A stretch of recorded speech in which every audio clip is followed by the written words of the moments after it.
Қайырлы күн баршаңызға, менің каналыма қош келдіңіздер. Сіздермен бүгін өте жұмсақ, бір шыққанына сәтті шығатын сүзбелі бәліш жасаймыз. Ол үшін видеоның соңына дейін қараңыздар. Сіздермен болғанмен Жанар. Ол үшін ыдысымызға ұнды, қантты, жарты шай қасық разрехителімізді, яғни қопсытқыш, жарты шай қасық ванильный сахарымызды қосып, жақсылап араластырамыз. 2 ас қасық қаймақты және бөлме температурасында тұрған сармаймен жұмыртқамызды салып араластырып қамыр илейтін боламыз.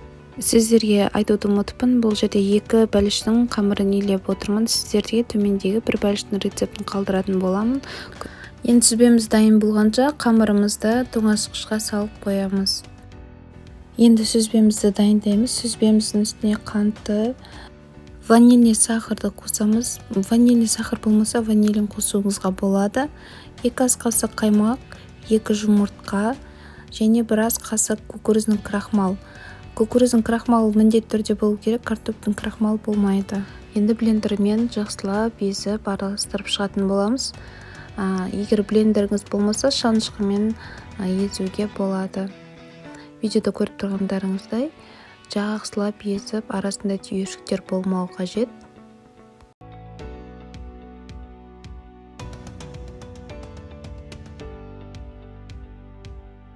Енді блендерлеп болдық. Жақсылап енді қамырымызды тоңазытқыштан шығарып, табамызға жайып саламыз.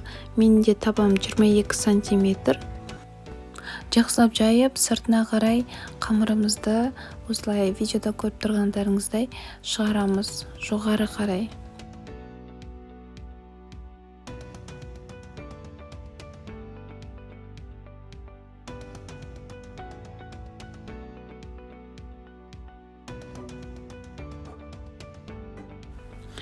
Жайып алып болған соң, осылай шанышқымен басып шығамыз. Енді дайын сүзбемізді құйып,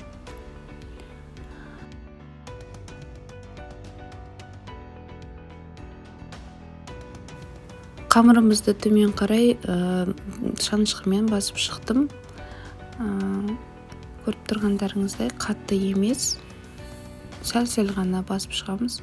Менде мұздатылған осындай малина болды. Басқа жемістерді салсаңыздар да болады. Бұл уақытта пешімізді 150-160 градуста қыздырып қоямыз. Пешімізге салып 30-35 минут пісіретін боламыз. Міне біздің бәлішіміз дайын болды. Өте әдемі, сондай жұмсақ болып тұр. Қазір менде піскеніне бір жарты сағат болды.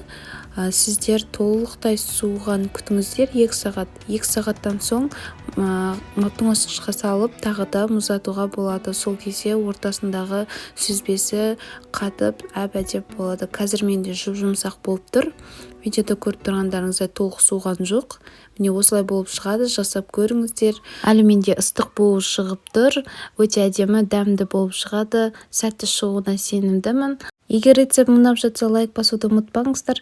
Сұрақтарыңыз болса комментария қалдырыңыздар, міндетті түрде жауап беремін. Ас болсын.